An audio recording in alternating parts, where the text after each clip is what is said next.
Concerns are growing as fighting continues between Armenia and Azerbaijan over the Nagorno-Karabakh region. Hundreds of people have been killed and more wounded since clashes broke out more than a week ago. That is when Armenian forces seized the territory.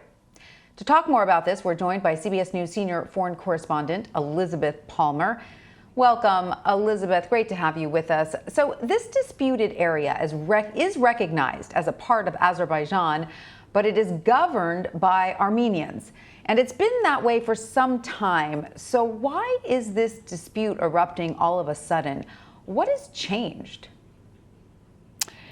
Well, the area has been unstable for decades, ever since the end of the Cold War, when both Armenia and Azerbaijan got their independence from the Soviet Union. And there have been flare-ups of fighting on and off ever since. The last main one was in 2016. So the question really is, why has it erupted again now?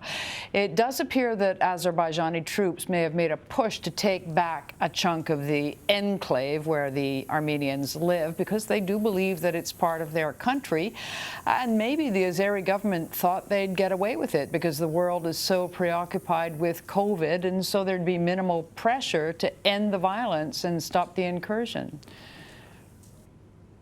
So what is the international community then saying about this conflict now? And what are the concerns exactly about Turkey's alleged involvement and the absence of the United States? Various countries have weighed in. Nobody wants a war in that area. Obviously, the international pressure is demanding that the hostilities stop. Countries that have weighed in include Iran and Russia, and the group that's been trying to negotiate a peace agreement for years. And that does include the UK and France, as well as the United States.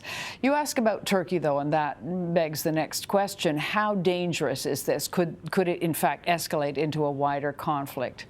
On the face of it, you know, this is a really small regional conflict. To put it in perspective, the territory is poor, it's mountainous, it's very beautiful.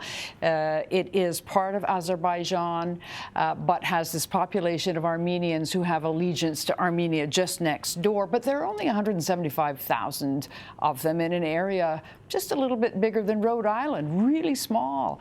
But both sides have powerful backers. Azerbaijan is an ally of Turkey, and we know already the Turks have been supplying military help, including drones that have been shooting down, in some cases, into civilian areas. And Armenia is allied with Russia, which at the moment is trying to calm things down, but it definitely could get drawn in if the fighting escalates, and then it would face off against Turkey. So there are big implications.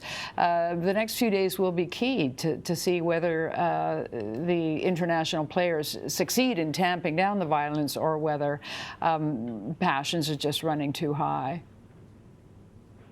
Elizabeth Palmer in London, thank you. Pleasure.